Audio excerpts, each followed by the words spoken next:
DB অফিসের counter terrorism ইউনিটে আয়নাঘরের মতো গুম ও টর্চার সেল রয়েছে এবং সেখানে বাংলাদেশের প্রতিরক্ষা বাহিনীর কাউন্টার টেরোরিজম ইন্টেলিজেন্স ব্যুরো দ্বারা পরিচালিত একটি গোপন আটক কেন্দ্রের নাম আয়নাঘর।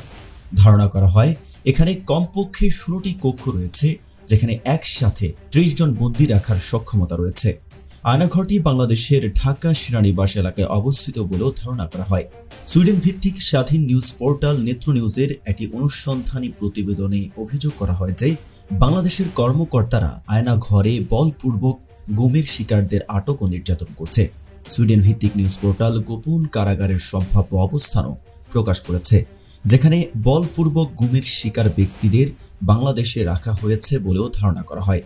নেত্র নিউজের বিশদ প্রতিবেদনটি বলপূর্বক গুমের শিকার দুই ব্যক্তি হাসিনুর রহমান এবং শেখ মোহাম্মদ সেলিমের অন দ্য রেকর্ড অ্যাকাউন্টের উপর ভিত্তি করে তৈরি করা হয়েছে, যারা বলেছেন যে তাদের ঢাকার কেন্দ্রস্থলে অবস্থিত কারাগারের ভেতরে রাখা হয়েছিল।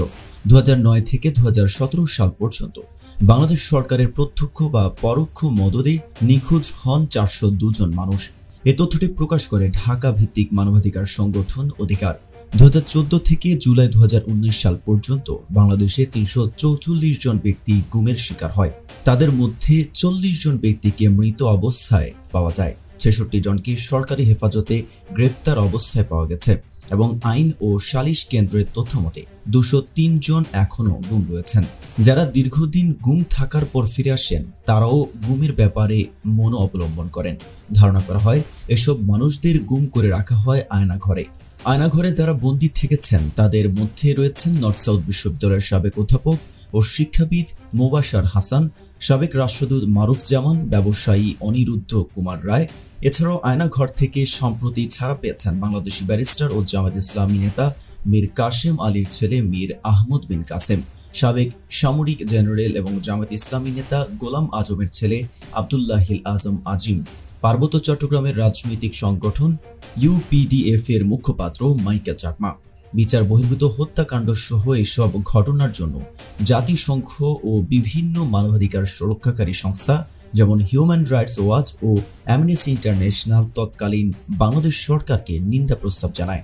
এ সময় গুম হয়ে যাওয়া পরিবারের সদস্যরা মায়ের ডাক নামে একটি প্ল্যাটফর্ম তৈরি করেন। এখানে যাদের পরিবারের সদস্যরা বাংলাদেশে 2009 সাল থেকে আজ পর্যন্ত আওয়ামী লীগ নেতৃত্বাধীন সরকারের শাসনামলে সরকারি সংস্থা কর্তৃক বলপূর্বক গুমের শিকার হয়েছে, সেই ঘটনাসমূহকে সামনে আনার জন্য এই সংগঠনের সৃষ্টি হয়। বাংলাদেশ বেসরকারি একটি সংবাদ মাধ্যম থেকে ধারণা করছে যে দেশের বিভিন্ন স্থানে এরকম আরও বেশ কিছু নির্যাতন ও আটক স্থান থাকতে পারে।